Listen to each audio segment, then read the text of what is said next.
Hi hello నమస్తే welcome to Kanishka కబుర్లు. తెలుగువారి సంపూర్ణ పెద్ద బాల శిక్ష ద్వితీయ భాగంలోని కొన్ని కథలు మీకోసం అండ్ మా స్టోరీస్ అన్ని కూడా ప్లేలిస్ట్ గా చేసి డిస్క్రిప్షన్ లో పిన్డ్ కామెంట్ లో లింక్ లో అవైలబుల్ గా ఉంచాం. తప్పకుండా చెక్ చేయండి. అండ్ మా ఎఫర్ట్స్ మీకు నచ్చితే కనిష్క కబుర్లు ఛానల్ ని సబ్స్క్రైబ్ చేసుకోండి. అండ్ ఈ వీడియోని మర్చిపోకుండా లైక్ చేయండి, షేర్ చేయండి, కమెంట్ చేయండి. మొదటి కథ గురు సందేశం. ఒకరోజు గురువుగారు తన ప్రియ శిష్యుడితో దగ్గరలో ఉన్న ఒక అడవిలో ప్రయాణిస్తున్నాడు. నడుస్తూ నడుస్తూ ఒకచోట గురువుగారు 4 మొక్కలను చూచాడు. అందులో ఒకటి అప్పుడే ఆకులు తొడుగుతున్న చిన్న మొక్క, రెండవది కొంచెం పెద్ద మొక్క, మూడవది దానికన్నా కొంచెం పెద్దది, నాల్గవది చాలా పెద్ద చెట్టు.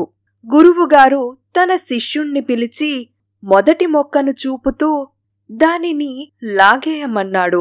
ఆ పిల్లవాడు తేలికగా ఆ మొక్కను లాగేశాడు. ఇప్పుడు రెండో మొక్కను కూడా లాగేయమన్నాడు. ఆ పిల్లవాడు కొంత కష్టపడి దానిని కూడా లాగేశాడు. మూడవ దానిని కూడా లాగమన్నాడు.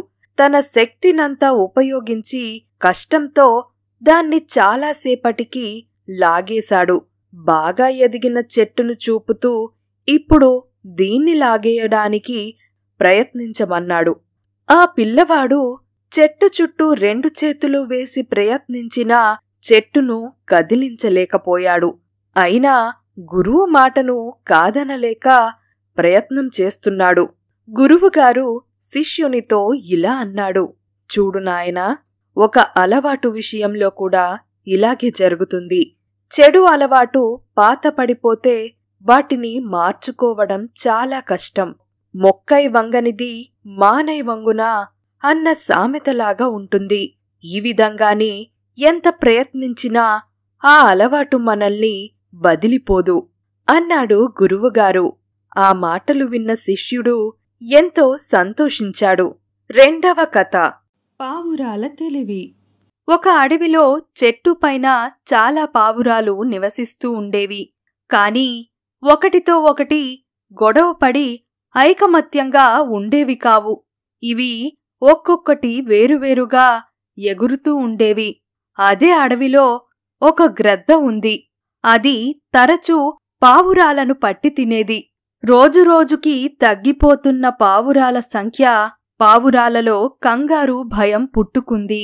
అవన్నీ కలిసి ఒకరోజు సమావేశమై ఈ సమస్యను ఎలా పరిష్కరించుకోవాలో ఆలోచించసాగాయి. మనం ఒక్కొక్కరం ఎగరడం వల్లనే గ్రద్ద మనమీద దాడి చేస్తోంది. అదే మనందరం కలిసి ఎగిరితే అదేమీ చెయ్యలేదు. కాబట్టి అందరం కలిసి ఉందాం అంది ఒక పావురం. ఆ మరుసటి రోజు నుండి పావురాలన్నీ గుంపులుగానే ఎగరసాగాయి. దాంతో గ్రద్ద దాడి చెయ్యలేకపోయింది. అందువల్ల ఆహారం దొరకడం కూడా కష్టమైంది. ఒక ఉపాయం పన్ని గ్రద్ద పావురాల దగ్గరికి వెళ్ళింది. నేను మిమ్మల్ని చంపడానికి రాలేదు, మీతో స్నేహం చెయ్యడానికే వచ్చాను అని అన్నది. ముందు పావురాలు నమ్మకపోయినా 2 రోజులు గ్రద్ద తమపై దాడి చెయ్యడానికి ప్రయత్నించకపోవడం చూసి అవి నమ్మాయి. 3వ రోజు ఆ గ్రద్ద పావురాల దగ్గరికి వచ్చి, మీ గుంపుని చూస్తుంటే ముచ్చటేస్తోంది. కాని మీకో నాయకుడు అవసరం. నాయకుడు ఉంటే మీరు మరింత బలంగా ఉండవచ్చు అని అంది. పావురాలలో ఎవరు నాయకుడుగా ఉండాలో వాటికి అర్థం కాలేదు. అంతలో గ్రద్ద, మీకు అభ్యంతరం లేకపోతే నేను మీ నాయకునిగా ఉంటాను అని అంది. అలాగే అన్నాయి ఆ పావురాలు. అయితే నాయకుడైన నాకు రోజు భోజన సదుపాయాలు మీరే చూసుకోవాలి. కాబట్టి రోజుకో పావురం నాకు ఆహారంగా రావాలి అంది గ్రద్ద. పావురాలకు గ్రద్ద దుర్బుద్ధి అర్థమైంది. వెంటనే అవన్నీ ఒక్కటిగా కూడబలుక్కుని గ్రద్దను తరిమేశాయి. ఆనాటి నుండి అవి కలిసిమెలిసి జీవించసాగాయి. 3వ కథ ధర్మమే జయిస్తుంది. అవంతి అనే నగరాన్ని విజయసింహ అనే రాజు పరిపాలిస్తున్నాడు. ఆ ఊరిలోనే కాంతివర్మ అనే వజ్రాల వ్యాపారి ఉన్నాడు. అతడు చుట్టుప్రక్కల గ్రామాలకు వెళ్లి వజ్రాలు అమ్మి తిరిగి తన ఊరు చేరుకునేవాడు. ఒకనాడు కాంతివర్మ తన గుర్రం ఎక్కి ప్రక్క ఊరు బయలుదేరాడు. దారిలో పెద్ద అడవి దాటి వెళ్ళాలి. అడవి మధ్యకు రాగానే తను ఎక్కిన గుర్రం కాలులో ముల్లు గుచ్చుకొని అది నడవలేక కూలబడిపోయింది. ఇంతలో 3 దొంగలు కాంతివర్మ మీద పడి అతనిని బాగా కొట్టి అతని వద్ద ఉన్న వజ్రాలు దోచుకున్నారు. దొంగలు కొట్టిన దెబ్బలకు కాంతివర్మ స్పృహ తప్పి పడిపోయాడు. దొంగలు కొద్ది దూరంలో ఉన్న తమ నివాసమైన గుహ వద్దకు వెళ్లి దొంగలించిన సొమ్మును 3 సమానంగా పంచుకుందామనుకున్నారు. భోజనం చేసి పంచుకుందామనుకొని 3వ వాడిని ఊర్లోకి వెళ్లి భోజనం తెమ్మని పంపించారు. 2 దొంగలు 3వ వాడుంటే మనకు వాటా తగ్గుతుంది, వాడిని చంపేస్తే మనకే చెరిసగం వస్తుంది అని అతనిని చంపడానికి నిర్ణయించుకున్నారు. భోజనానికి వెళ్లినవాడు 2 చంపితే మొత్తం నాకే గదా అని ఆలోచించి ఆహారంలో విషం కలిపి తీసుకొని వచ్చాడు. 2 గుహలో దాక్కొని 3వ వాడు రాగానే వాడి మీద దాడి చేసి అతన్ని చంపేసి ఆనందంగా వాడు తెచ్చిన ఆహారాన్ని తిని వాళ్లు కూడా చనిపోయారు. అక్కడ చివరకు మిగిలింది కాంతివర్మ వజ్రాల సంచి మాత్రమే. తెల్లవారిన తరువాత కాంతివర్మ కుమారులు తండ్రిని వెతుకుటకు ప్రయాణమయ్యారు. అడవి మధ్యకు చేరుకోగానే స్పృహ తప్పిన తన తండ్రిని, గుర్రాన్ని గుర్తించారు. చుట్టుపక్కల ఎవరైనా ఉన్నారేమో అని వెతకగా గుహ ముందు దొంగలు చచ్చిపడి ఉన్నారు.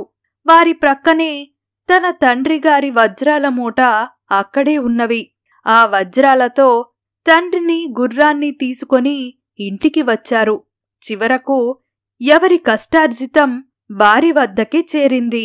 ఈ వీడియోని క్రియేట్ చేయడానికి మేము పెట్టే ఎఫర్ట్స్ మీకు నచ్చితే తప్పకుండా కనిష్క కబుర్లు ఛానల్ని సబ్స్క్రైబ్ చేసుకోండి.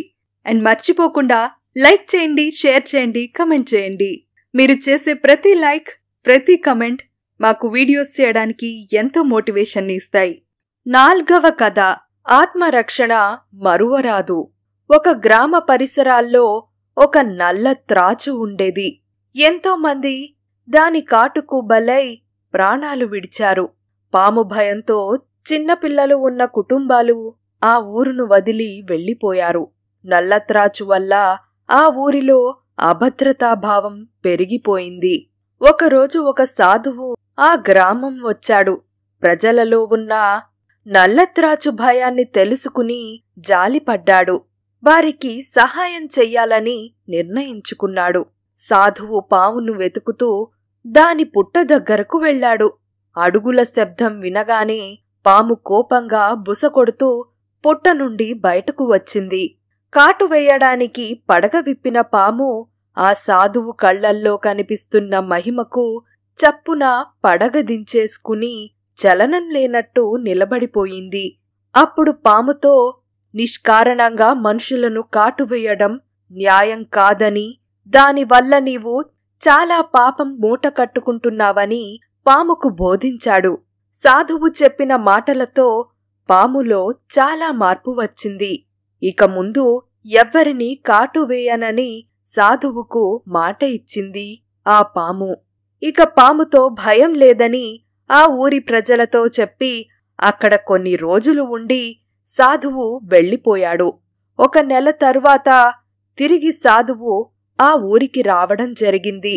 ఊరిలో అడుగు పెట్టగానే ఒక దారుణమైన దృశ్యం కనబడింది. ఒకప్పుడు అందరినీ భయపెట్టి నిద్ర లేకుండా చేసిన నల్లత్రాచుని కొంతమంది యువకులు, పిల్లలు రాళ్లతో కొడుతోంటే ఆ పాము నిశ్శబ్దంగా ఆ దెబ్బలను భరిస్తోంది. సాధువు వాళ్లని మందలించి ఇళ్లకు పంపేశాడు. గాయాలతో రక్తసిక్తమైన నల్లత్రాచు సాధువు వైపు దీనంగా చూస్తూ, స్వామీ, ఎవరినీ కాటువేయరాదని మీరు చెప్పారు. ఆ రోజు నుండి మీ ఆజ్ఞను పాటిస్తూ వచ్చాను. మనుషుల జోలికి వెళ్లకుండా కప్పలను, చిన్న చిన్న పక్షులను భుజిస్తూ నా మానాన్ని నేను బ్రతుకుతున్నాను. కాని ఎప్పుడైతే నా వల్ల ప్రమాదం లేదని తెలిసిందో అప్పటి నుండి నాకు కష్టాలు మొదలయ్యాయి. నిష్కారణంగా నా దగ్గరకు వచ్చి నా మీద రాళ్లు విసురుతున్నారు ఈ మనుషులు. మీరే చెప్పండయ్యా, ఒకప్పటి నా మార్గం సరైనదే కదా అని అన్నది. సాధువు ప్రేమగా దానివైపు చూస్తూ, మనుషులను కాటు వేసినప్పుడు నీది సరైన మార్గం కాదు. అలా అని వాళ్లను నిశ్శబ్దంగా భరించే ఈ మార్గం కూడా సరైనది కాదు. నిన్ను కాటు వేయకూడదని చెప్పానే గాని ఆత్మరక్షణ కోసం బుసకొట్టకూడదని చెప్పలేదు. హింస నుండి నిన్ను నువ్వు రక్షించుకునే హక్కు నీకు ఉంది అని చెప్పాడు ఆ సాధువు. 5వ కథ, పొగరుబోతు మేక. ఒక ఊరిలో ఒక పెద్ద కొండ ఉంది. అది చాలా నిటారుగా ఉంది. ఆ కొండ మీదకు వెళ్లడానికి గాని రావడానికి గాని ఒకటే దారి. అది చాలా సన్నటి దారి. ఆ దారి వెంట మేకలు, గొర్రెలు ఆ కొండపైకి వెళ్లి మేతమేసి తిరిగి వస్తూ ఉండేవి. ఒకరోజు 2 మేకలు, ఒకటి పైనుండి క్రిందకు, రెండవది క్రింద నుండి పైకి వస్తూ అవి కొండ మధ్యకు చేరాయి. రెండింటికి తప్పుకోవడానికి దారి లేదు. ఏదో ఒకటి వెనక్కు నడవటం తప్ప వేరే మార్గం లేదు. ఒక మేక రెండవ దాంతో తన దారికి అడ్డం తప్పుకోమన్నది. ఈ సన్నటి దారిలో వెనకకు వెళితే లోయలో పడిపోతామని నీకు తెలియదా? నువ్వే వెనుకకు వెళ్లటం తేలిక, నన్నే ముందుకు పోనివ్వు అని అన్నది రెండవది. అది జరగని పని.